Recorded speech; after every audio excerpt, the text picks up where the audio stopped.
이 시간 설교를 위해서 잠시 기도하겠습니다. 좋으신 하나님 감사합니다. 두렵고 떨리는 마음으로 오늘도 이 귀한 자리에 섰습니다. 또 주님의 마음을, 또 주님의 은혜를 기대하는 마음으로 하나님의 백성들이 이 자리에 나와 이 엄중한 시기에도 이 자리에 나와 예배하는 자리, 주의 말씀을 듣는 자리 지킵니다. 주여 우리를 불쌍히 여기시고 또 우리에게 자비를 베풀어 주셔서 이 시간 말하는 사람도 듣는 사람도 자신의 의견과 입장이 아니라 오직 하나님의 말씀, 오직 하나님의 마음, 오직 하나님의 가르침으로만 하나 되게 하여 주시옵소서. 말하는 사람이나 듣는 사람이나 모두가 다 성령으로 하나 된 것을 주님 이 시간 분명히 우리가 체감할 수 있게 도와주시옵소서. 감사드리며 예수님의 이름으로 기도합니다. 아멘. 아멘. 할렐루야. 아멘. 주의 이름을 찬송합니다. 아멘. 예, 오늘부터 대강절, 영어로는 어드벤트, 일본어로도 아도벤토라고 하는데 다른 말로는 주의 강림절이라고도 부릅니다. 우리가 성령 강림절 지키는데 주님의 강림절이다 이렇게 지키기도 하죠. 보통 우리가 쓰는 달력에 의하면 지금이 연말이 시작된다기보다도 연말이죠. 근데 우리가 믿는 복음에 합당한 기독교의 역사적인 절기, 교회력에 따르면 사실은 오늘이 새로운 한 해의 첫날이 되는 것입니다. 왜냐하면 주일이 한 주의 마지막 날이 아니라 한 주의 첫날이라 말씀을 드렸죠. 그런 것처럼 강림절로부터 교회력은 시작을 하는 거예요. 대강절로부터 교회력은 시작을 합니다. 왜냐하면 이 강림절이라는 게, 대강절이라는 게 크리스마스, 즉 예수님의 성탄을 기다리는, 한 달 동안 기다리는 절기거든요. 근데 이 성탄절의 주인이면서 주인공이 바로 예수님이잖아요. 산타가 아니죠? 트리도 아니고 케이크도 아닙니다. 예수님이에요. 근데 그 예수님을 중심으로 교회력이 시작이 되고 예수님이 보내신 성령님이 임재하시는 것을 통해서 마무리되는 것이에요. 그렇기 때문에 우리는 이미 교회력으로서는 한 해를 시작하는 것이다. 물론 세속적으로 우리가 연말을 지내고 또 새로운 한 해를 맞이하지만 우리의 마음만큼은 교회력에 따른 이 절기를 통해서 이제 또 우리에게 새롭게 허락하시는 한 해 동안 예수님의 임재하심과 또 예수님과 행복한 동행 이루시기를 주의 이름으로 축복합니다. 그래서 오늘은 그 첫 주라서 초를 하나 켰습니다. 이 초 5개가 다 켜지면 예수님의 탄생을 우리가 기념하게 되겠죠. 오늘 함께 우리가 읽었던 본문에서 가장 주목해야 하고 그리고 기억해야 할 표현이 나오는데 그것이 바로 증거의 장막입니다. 오늘 제가 설교의 제목으로도 이렇게 보여드렸지만 증거의 장막인데 이 증거의 장막이라는 말을 들으면 묘하게도 한국의 어떤 이단이 생각나요.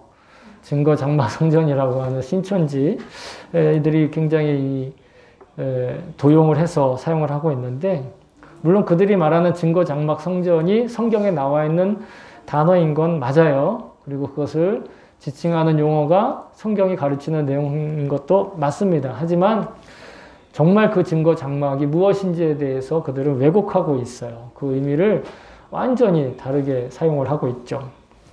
그런데 오늘 이단 종파들만 이 단어를 왜곡하고 있던 것이 아니라 당시 스데반이 이 말씀을 지금 고백하고 있는 예수님 당시에도 증거 장막에 대해서 유대인들이 왜곡하고 있었다라는 것이죠. 그래서 스데반은 그 왜곡된 증거 장막에 대해, 성막에 대해서, 성전에 대해서 다시 바로잡아서 선포하는 것을 믿습니다. 그래서 오늘 말씀을 통해서 지금까지 우리가 들었던 이 말씀을 통해서 혹 우리에게도 유혹으로 다가올 다른 믿음이나 혹은 그릇된 종교에 여러분 휘둘리지 않기를 바랍니다. 증거의 장막이란 성막이라고도 많이 이야기를 합니다. 아마 성막이라는 말을 여러분들이 더 많이 들으셨을 거예요. 성소라는 이야기도 하고 또 혹은 회막이라는 말로도 표현하고 있습니다. 모일 회자를 써서 이스라엘 백성들이 출애굽을 해서 가나안 땅에 가면서 한 곳에 정착해 살지 않았어요. 시내산이라든지 아니면 어떤 특정한 장소에 살지 않고 계속 40년 동안 가나안 땅에 가는 동안 나그네 생활을 했죠. 방랑하는 생활을 했습니다. 그때 이동을 해야 했기 때문에 정착해서 집을 지을 수가 없고 이동하면서 거주할 수 있는 곳을 만들었습니다. 소위 말해서 텐트 생활을 했죠. 그런데 그들이 그 텐트 생활을 하면서 그들의 삶의 중심에다가 무엇을 놓았는가? 바로 하나님께 제사하는 성막을 그들 가운데 놓았다라는 것이에요. 그래서 그 성막의 모습을 제가 일단 여러분들에게 실제 모습과 상상도를 한번 같이 보여드리는데요. 이게 복원된, 그러니까 이게 기원전 2000년 전에 찍은 사진 아닙니다. 복원된 성막의 현재의 모습이에요. 현재 저렇게 복원을 해놨어요. 저게 이스라엘에 가면 있습니다. 다른 각도에서 찍은 사진도 보여드릴게요. 이렇게 실제로 정말 성막을 쳤을 만한 그 장소, 그리고 성막을 어떤 규모와 사이즈로 어떤 방법으로 만들었는지를 연구해서 실제로 쳐놓은 거죠. 만들어 놓은 거죠. 그래서 이 성막을 만드는 방법은 출애굽기 26장에 기록되어 있고요. 실제로 그러니까 26장은 하나님이 성막을 이렇게 만들어라. 사이즈를 어떻게 하고 어떻게 세워라. 뭘로 만들어라. 그리고 출애굽기 36장 8절부터 38절 사이에는 실제로 모세와 이스라엘 백성이 그것을 만든다. 이런 내용이 나옵니다. 오늘 아주 매우 현대적인 표현, 매우 우리가 그냥 믿지 않는 사람들도 쉽게 이해할 수 있는 표현으로 이 성막을 얘기를 하자면 텐트로 만든 종교시설이다. 이렇게 얘기할 수 있어요. 텐트로 만들어진 교회, 종교시설. 그리고 이 당시에 그들이 이 성막을 어떻게 배치를 했고 어떻게 지었는지를 또 상상하는 그림으로 또 그려놓은 도면을 또 보여드립니다. 여기는 자세히는 안 나와, 명확하게 안 보이는데 보시면 여기가 텐트가 또 있죠. 수경지가 또 있습니다. 이들의 실제 각 지파별로 살아가는 수경지였어요. 그리고 이것은 좀 더 명확하게 이렇게 하나님의 임재하심이 이렇게 영광으로 빛으로 드러나고 또 이 성막 영역이 이렇게 있고 사람들이 이 안에 제사장이 제사를 드리면서 희생제물을 번제로 드리고 그 다음에 보시면 이 옆에 주변으로 사방으로 다 여기도 있고 여기도 동서남북으로 이들의 수경지가 있는 거죠. 그러니까 이들의 삶의 중심이 성막이 그들의 삶의 중심이었습니다. 근데 이 하나님이 이런 성막을 왜 만들라고 하셨을까? 그것은 바로 하나님께서 당신이 그들과 언제나 어디나 함께 하고 계신다, 임재하고 계신다. 이걸 백성들을 위해서 그들에게 확증시켜주기 위해서 그냥 눈으로 보여주신 거예요. 근데 만약에 우리가 앞선 본문에서도 그런 얘기를 했지만 이스라엘 백성의 모세가 하나님을 처음 만났던 이 불꽃 가운데 타지 않는 떨기나무 그 자리가 거룩하다. 이래 생각을 해서 그곳에만 하나님의 임재가 있다 생각했다면 그곳에만 성막을 짓고 자기네들은 다른 데 갔다가 뭐 1년에 한 번이든 아니면 다른 종교들처럼 평생 한 번이든 순례해라. 이런 교리가 만들어질 법도 한데 그렇지 않았다라는 거예요. 장소가 중요한 게 아니라는 겁니다. 또 그들이 그 성막을 만들 때 여러 가지 하나님이 규례대로 재료들을 말씀하셨지만 실은 다 그것이 그들의 일상생활에서 사용되고 있던 것들을 가지고 만들었다는 거예요. 그냥 특별히 어디에서 구해와서 어디에서 뭐 이렇게 잘 안 쓰는 거 아니면 이건 특별한 거룩하게 구별되어 있는 물건이라고 어디에서 공인되어 있는 그런 물건들을 가져다 만든 것이 아니라 자기네들의 텐트를 만들 때 자기들의 일상생활에서 쓰는 물건들을 만드는 그 나무와 그 가죽들 이런 것들을 사용해서 만들었다라는 것이에요. 자기들의 또 재산들을 바쳐서. 하나님께서 그 성소와 성막을 만들고 또 그 안에 지성소를 마련하셔서 하나님의 임재하심과 대면할 수 있게 배려해 주시는 장소였다라는 것이에요. 하나님께서는 이스라엘 백성과 언제나 어디서나 함께 계신다는 그 증거를 체감할 수 있는 그래서 증거의 장막으로 만들어서 가르쳐 주신 것입니다. 그래서 하나님의 임재하심을 증거하는 천막이란 뜻이에요. 그 거룩한 자리 혹은 그 재료가 중요한 것이 아니라 그 안에 지성소를 만든다고 말씀드렸는데 이 지성소 안에 증거궤 혹은 언약궤 들어보셨을 거예요. 증거궤 혹은 언약궤. 보통 언약궤라는 말을 많이 쓰는데 일본어는 게야쿠노 하코라고 그러죠.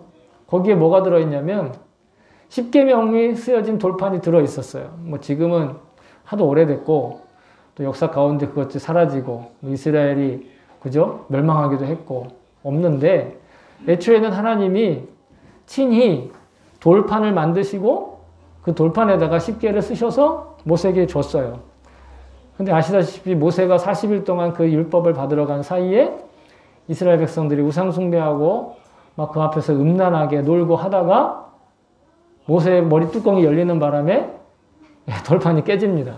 돌판을 바닥에 내팽겨쳐서 깨져요. 그랬더니 하나님이 다시 한번 기회를 주시죠. 그런데 모세가 그 돌판을 만들어서 빈 돌판을 가지고 오면 하나님이 그 위에다가 그 10계를 다시 써주십니다. 그래서 그 10계가 쓰여진 돌판을 넣은 상자, 그것이 언약궤, 또 증거궤 이렇게 이야기하는 상자죠. 그 돌판이 새겨진 10계의 율법 그리고 그 성전의 그 성막의 참된 능력이 성전을 통해 또 여전히 오늘날 우리에게까지 계승되고 있는 것을 믿습니다. 왜냐하면 이 성막 자체가 아니라 이 성막을 통해서 하나님이 주신 그 하나님의 임재하심 또 하나님께서 우리와 함께 계심 그것이 지금 오늘날 우리에게는 우리의 육신으로 그것이 나타나고 실제로 그것이 우리에게 이루어졌다라는 거예요. 성취되었다라고 하는 거예요. 여러분 그것을 못 믿으실까봐가 아니라 못 믿으시는 분이 혹시 계실까봐 제가 성경적인 근거를 알려드리겠습니다. 사도 바울이 고린도에 있는 성도들한테도 말했습니다. 너희가 하나님의 성전인 것과 하나님의 성령이 너희 안에 계시는 것을 알지 못하느냐? 성령님이 계신 곳, 하나님이 임재하시는 곳, 하나님의 약속하시는 그 말씀이 머무는 곳, 여러분 그것이 곧 성막이고 그것이 증거의 장막이고 그것이 곧 회막이고 그것이 성전인 줄로 믿습니다. 다시 말해 뭐 증거의 장막이든 성막이든 성전이든 뭐라고 부르든 하나님의 임재를 상징하는 그 이동식 건물은 하나님의 살아계심과 임재하심을 증거하기 때문에 거룩하다는 거예요. 장소가 거룩하거나 물건이 거룩해서가 아니라 하나님의 임재가 거룩하기 때문에 거룩하다는 거예요. 그래서 스데반은 하나님의 임재를 나타내는 이 거룩한 증거품이 다윗의 소원과 솔로몬의 순종을 통해서 성전으로 그 건물로 세워졌다 이렇게 얘기를 하는 겁니다. 그 성막 자체가 중요한 게 아니라. 그래서 성전은 하나님의 집이거나 성전에만 하나님의 계심이 아닌 것을 성경과 역사를 통해서 다시 한번 말해주고 있고 그리고 하나님께서 친히 그렇게 말씀하셨다는 걸 오늘 스데반이 이사야서를 인용하여 오늘 49절부터 50절 사이에 그렇게 말씀하고 있는 것이에요. 유대인들이 그렇게 목숨을 걸고 지켰던 그 성전, 그들이 그 성전이 그 성전이 무너질 때 그 성전을 지키기 위해서 정말 목숨 걸고 싸웠어요. 로마 군사에게 대해서. 그런데 정작 그들이 목숨처럼 생각했던 성전은 이미 하나님이 계시지 않는다라는 겁니다. 그래서 성전에 대한 생각을 달리하게 된 거예요. 왜? 예수 그리스도를 통해서 그 성전이 임하였고 그 성전의 본 뜻이 예수 그리스도를 통해서 확증되었기 때문에 그러니까 눈에 보이는 건물은 의미가 없다라는 거예요. 지금 그 얘기를 사실은 스데반이 공회에 잡혀서 우리가 알고 가지고 있는 성경의 사도행전 7장 2절부터 50절까지 그 얘기를 하고 있는 겁니다. 굉장히 긴 이야기를 하고 있는데 이스라엘 역사를 통해서 증거하는 거예요. 그런데 이 스데반의 설교는 당시 유대인들에게, 즉 눈에 보이는 성전에 집착하고 있던 유대인에게만 경고를 하시는 말씀이 아니라 오늘날 그리스도인이면서도 그리스도인이 아니기 때문에 눈에 보이는 것만 추구하고 자신의 손에 쥐어지는 것만을 전부 알고 있는 오늘날 우리에게, 현대인들에게, 우리의 이웃들, 우리의 친구들, 우리의 가족들, 뭐 믿든 믿지 않든 상관없어요. 모두에게 주시는 경고예요. 사도 바울은 이렇게 얘기하고 있습니다. 우리가 소망으로 구원을 얻었음에 보이는 소망이 소망이 아니니 보는 것을 누가 말하리요. 보이는 것은 소망이 되지 못한다라는 거예요. 왜 보이는 것이 소망이 되지 못하는가? 우리는 눈에 보이는 것, 눈에 가질 수 있는 것, 자기 손에 줄 수 있는 것을 소망한다라고 생각하고 그 소망이 진짜 소망이라고 생각하는 거예요. 눈에 보이는 성과와 유용성 위에서 살아가는 것. 이것이 오늘날 우리의 상식이에요. 그래서 유용하지 못한 삶은 아무 쓸모없는 삶이고 그 삶은 아무런 능력이 없다라고 생각을 하고 착각하는 거예요. 물론 우리에게 눈에 보이는 사실 체크하는 것도 중요해요. 거짓말보다는 사실을 체크하는 게 중요하죠. 근데 여러분, 우리의 삶 속에서 그 어떤 사실과 그 어떤 우리의 눈에 보이는 성과보다 하나님의 임재하심과 하나님의 살아계심을 대신할 정도로 소중한 건 없어요. 우리에게 진짜 중요한 건 하나님이 나와 어떤 관계에 있느냐는 것이지 그 하나님으로부터 내가 뭘 얻어냈느냐가 중요한 게 아니라고요. 어떤 가정에 항상 성실히 일을 하지만 그 집안의 소득이 남들의 수입에 미치지 못하는 아버지가 한 사람 있었습니다. 그래서 가정 형편이 어떻겠어요? 늘 쪼들렸죠. 근데 마침 그 가정에 사춘기 남자 아들이 있었어요. 근데 이 녀석이 철이 들었으면 얼마나 좋겠어요? 아직 철이 덜 들어서 자기가 갖고 싶은 신발이 있어요. 자기가 갖고 싶은 옷이 있고 자기가 가고 싶은 곳이 있고 자기가 누릴 수 있는 것이 있는데 그거를 누리지 못하니 매일 불만입니다.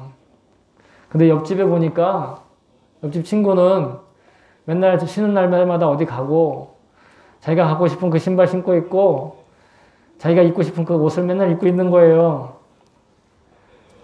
이 아들이 야, 우리 아버지는 능력도 없네, 실력도 없네. 이참에 우리 아버지 하지 말고 옆집 아저씨 우리 아버지로 할까? 그리고 동사무소 가가지고 서류를 내면 그게 온당한 일이겠습니까? 물론 그냥 제가 멋대로 지어낸 이야기이긴 하지만 오늘날 우리가 하나님과의 관계보다 하나님께로부터 뭔가를 얻어낸 것을 자랑으로 여기고 하나님께로부터 뭔가 내가 받은 것을 기쁨으로 여기고 있다면 이 철없는 아들하고 다를 바가 없다라는 거예요. 철없는 사춘기 자녀와 다를 바 없는 우리의 태도 회개해야 될 줄로 믿습니다. 여러분, 우리가 우리 삶에 주어지는 성과나 보상을 통해 그것을 통해 하나님을 이해하고 그것을 통해 하나님의 은혜와 사랑을 아는 거 나쁘다고 생각하지 않습니다. 그러나 눈에 보이는 성과나 보상이 자신의 마음에 들지 않는다고 혹은 그것에 흡족하지 않다고 하나님의 사랑에 대한 점수를 매기거나 심하게는 나 이럴 바에 하나님 안 믿어 이럴 수는 없다라는 거예요. 왜냐하면 아까도 말씀드렸다시피 우리에게 진짜 중요한 건 내 손에 쥐어진 어떤 것인가가 아니라 내가 하나님과 어떤 관계냐라는 것이죠. 그 관계로 인해서 내게 주어진 보상, 성과, 유익한 결과 그것은 부차적인 거예요. 그런데 여러분, 예수님을 십자가에 매단 유대인들이 바로 그 잘못을 했다는 것입니다. 하나님과의 관계보다 하나님께로부터 받은 뭔가의 성과에 목숨 걸고 있었다는 거예요. 그 관계를 빌미로 얻어진 이 세속적인 유용함과 결과와 심지어는 그들의 기득권, 경제적인 이익을 정말 그것을 하나님과의 관계가 아닌 그들에게 주어진 선물을 목숨처럼 지키려고 했다라는 것이에요. 오늘 스데반의 설교는 51절부터 53절 사이로 마무리되고 있지만 여러분 당시 유대 지도자들이 자기들의 기득권과 경제적 이익을 지키기 위해서 하나님과의 관계를 악용하던 모습을 사도 스데반은 고발하고 있는 것입니다. 유대인들은 성전을 통해서 성막에서 하나님의 임재가 나타나듯이 성전을 통해서 하나님과 만나려고 하기보다는 그들은 그 성전을 통해서 부를 축적하기 시작했어요. 또 당시 세계를 제패하고 있던 로마 제국으로부터 자신들의 정치적인 권력을 양도받았습니다. 성전을 가지고 있으면서. 그리고 심지어는 하나님의 뜻과 진리를 선포하는 이 하나님의 아들마저 그 저주스러운 십자가에 달아 죽이기까지 된 것입니다. 그들은 자신들의 탐욕을 위해 하나님이 이미 버리신 그 성전을 자랑하고 뽐내고 있었어요. 마치 그들이 성전을 지켜서 하나님이 자신들에게 복을 준 것이냐. 실상은 하나님께서 보내시는 종들을 죽이고 하나님의 아들까지 죽이는 이런 폐륜을 서슴지 않고 저지르고 있었는데 말입니다. 그래서 그들에게 몸의 할례는 받았지만 마음과 귀의 할례를 받지 못했다. 스데반은 얘기합니다. 근데 여러분, 그리스도인들이 받는 세례와 유대인들이 받는 할례는 거의 같은 의미입니다. 단지 차이가 있다면 유대인들이 받는 할례는 몸에 증거가 계속 남아있어요. 마음과 상관없이. 그런데 그리스도인들이 받는 세례는 몸에는 흔적이 없어요. 물에 들어갔다 나올 때나 아니면 목사님이 물 3번 뿌릴 때 그때 그날 아침부터 열심히 미용실 가가지고 이렇게 한 머리가 좀 찌부러드는 증거는 있지만 그건 그 다음날 미용실 다시 가서 피면 돼요. 그런데 할례를 한 번 받으면 죽을 때까지 그 흔적이 남아요. 근데 여러분 놀라운 건 뭔지 아십니까? 그날 바로 그 증거가 사라지는 세례는 우리 안에 내면의 확증을 준다라는 겁니다. 그런데 자기 몸에다가 할례를 받아서 그 증거를 남긴 사람들은 그 겉에 있는 증거 때문에 내면의 확증을 갖지 못한다라는 것이에요. 내면에 우리에게 흔적을 남겨주는 것, 그것이 할례가 아니라 육신의 할례가 아니라 마음의 할례고 귀의 할례고 그것이 바로 오늘날 우리가 받는 세례라는 거예요. 세례를 그냥 한번 뿌리는 걸로 끝나는 걸로 안다면 그럼 우리도 여전히 마음의 할례를 갖지 못한 사람이 되는 거예요. 우리는 어떤 흔적을 갖고 있습니까? 주님과 만남이라는 흔적을 갖고 있는 거예요. 평생 잊어버릴 수 없고 평생 겉으로는 드러나지 않지만 내 내면에 깊이 새겨져 있는 그 만남, 그것을 좀 어려운 말로 성령의 내주하심이라는 말을 씁니다. 성령의 내주. 내 안에, 나의 내면에 거주하신다라는 거예요. 성령님의 내주하심을 잘못 이해하면 어떤 사람들, 내가 이중인격자 되는 거 오해하는 사람들이 있어요. 교회에서는 천사, 저문만 나가면 악마 되는 거, 이거 너무 당연하게 생각하는 그런 사람들이 있어요. 여러분, 그건 성령의 내주가 아닙니다. 성령의 내주를 정확하게 다시 풀어서 말씀드리자면 성경에 기록된 영적인 가르침이 우리의 생각에 영향을 주는 것이다. 이렇게 생각하시면 돼요. 나의 인격은 변하지 않아요. 나의 생각은 변하지 않아요. 그런데 놀랍게도 예수님께서 가르쳐 주셨던 것, 성경으로부터 배운 것, 그것이 생각난다라는 거예요. 누가 생각나게 하시는가? 성령님이 생각나게 하신다. 그 증거를 제가 성경을 통해서 알려드리겠습니다. 예수님 말씀하셨어요.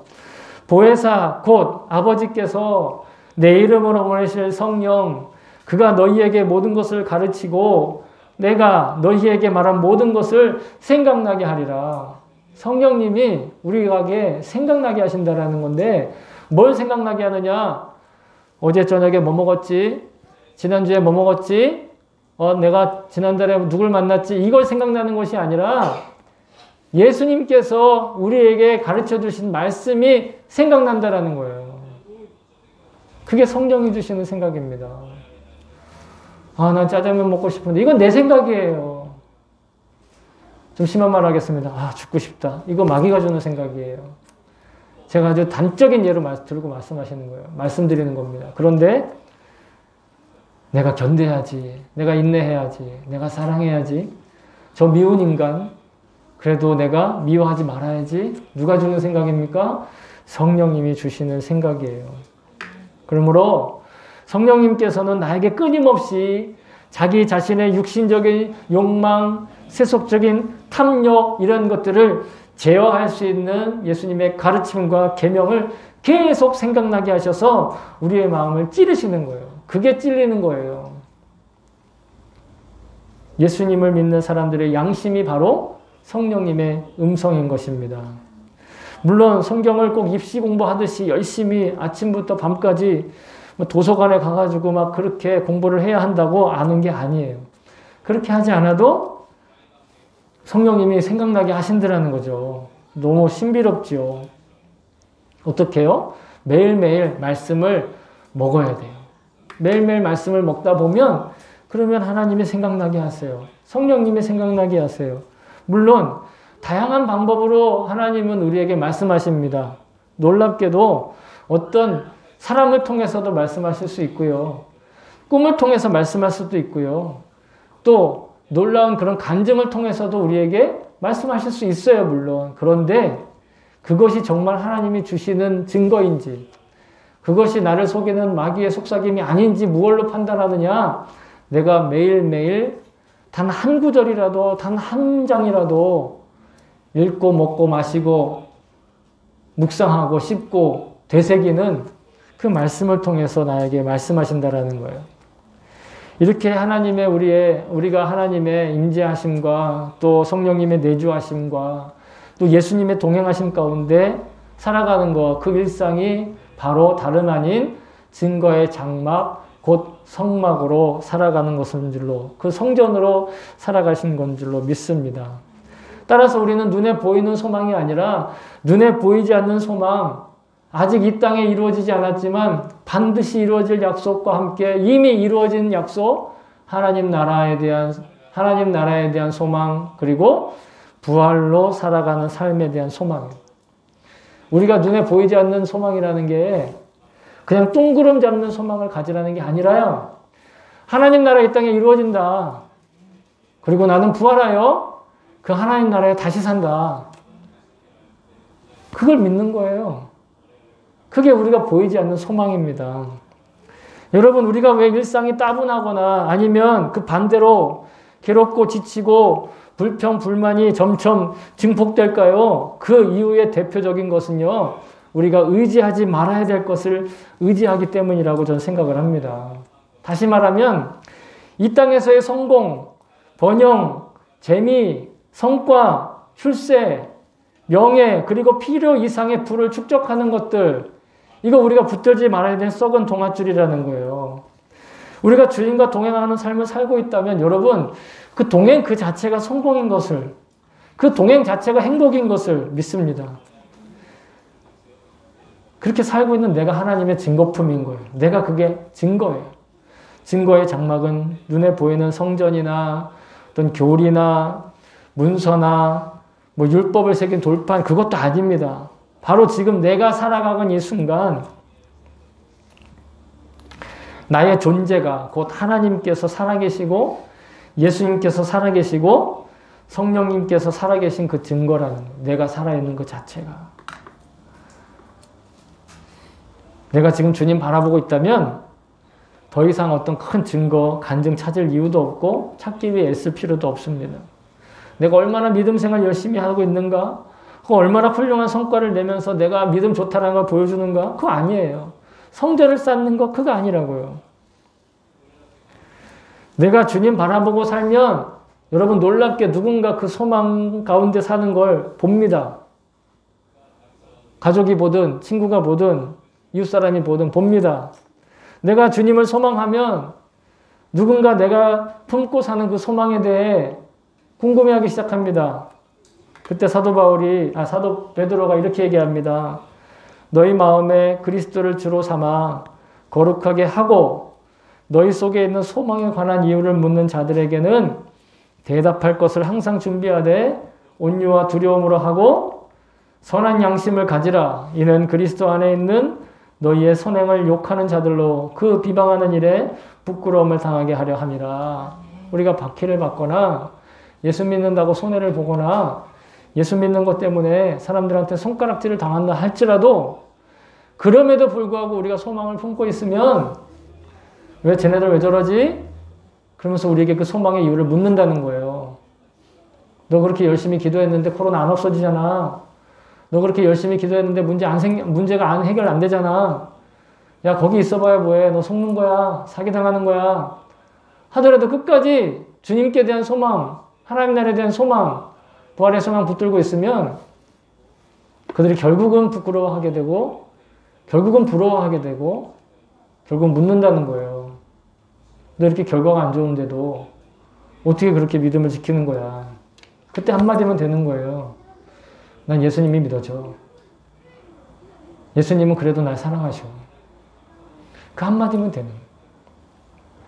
여러분, 내가 이 땅의 것을 소망하지 않고 오직 하나님 나라의 것을 소망하면 아까 말씀드린 대로 그 소망에 관해서 묻는 자들이 생겨요. 우리가 왜 이렇게 살아야 될까요? 여러분, 우리가 이 땅에 사는 이유는 내가 뭔가 자랑하기 위한 것이 아님을 믿습니다. 우리가 이 땅에 부르심을 받은 것은 저는 빚을 갚기 위한 것이다. 사도 바울도 그렇게 얘기했어요. 빚을 갚기 위한 것이다. 어떤 빚을 갚는 것이냐? 영적인 빚을 갚는데요. 내 영혼을 구원해서 천국 백성으로 살 수 있는 길을 열어주신 예수님께 우리 모두는 다 빚을 진 사람들입니다. 기꺼이ないんですか? 통역기를 좀, 송신기를, 배터리를 갈아주시든, 그 아래와 다이저브ですか? 아래와. 송신기를 좀 배터리를 갈아주시기 바랍니다. 배터리 거기 있어요. 배터리 고간したから 続けて. 항상 이렇게 중요한 말씀을 할 때 생각지 않은 변수가 우리의 마음을 힘들게 하지만 여러분 걱정하지 마십시오. 그래도 하나님 우리를 사랑하십니다. 이건 정신승리가 아닙니다. 진리에 내 목을 매는 거예요. 자, 배터리 가르셨나요? 안 돼요? 있지 방금. 오케이? 오케이? 됐습니다. 됐습니까? 이랬을까? 오케이. 자, 어디까지 했죠? 여러분, 생뚱맞지만 우리가 사는 이유와 목적을 여러분 다시 한번 조준하시기 바랍니다. 다시 점검하시기 바랍니다. 주님을 위해서 살기로 결단하고 매일 주어진 일을 만약에 포기하지 않는다면 하나님은 우리를 준비시켜 주실 거예요. 내 스케줄이 아니라 하나님의 스케줄대로. 물론 지금 각자 자기가 하고 있는 일을 통해서 먼저 그렇게 하실 겁니다.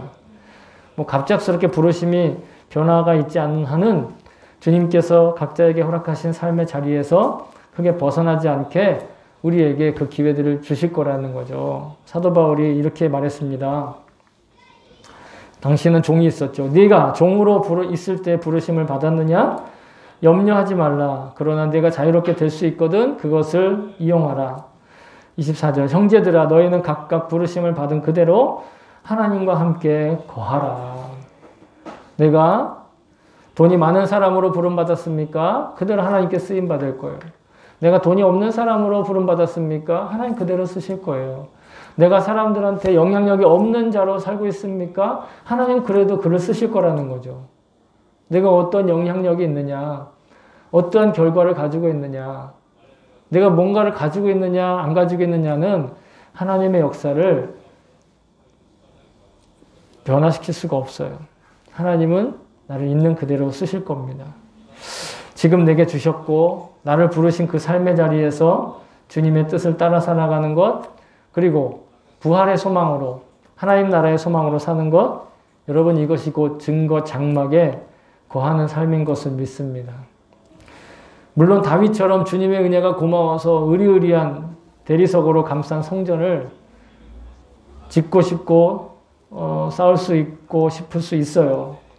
주님의 사랑이 너무 감사하니까 내가 뭔가 대단한 업적을 남기고 싶은 마음, 그것도 있어요. 하지만 놀랍게도 하나님은 성전을 짓고 싶어 했던 다윗에게 성전 건축을 맡기지 않으시고 하나님 그 다윗의 아들 솔로몬에게 성전 건축을 허락하여 주셨습니다.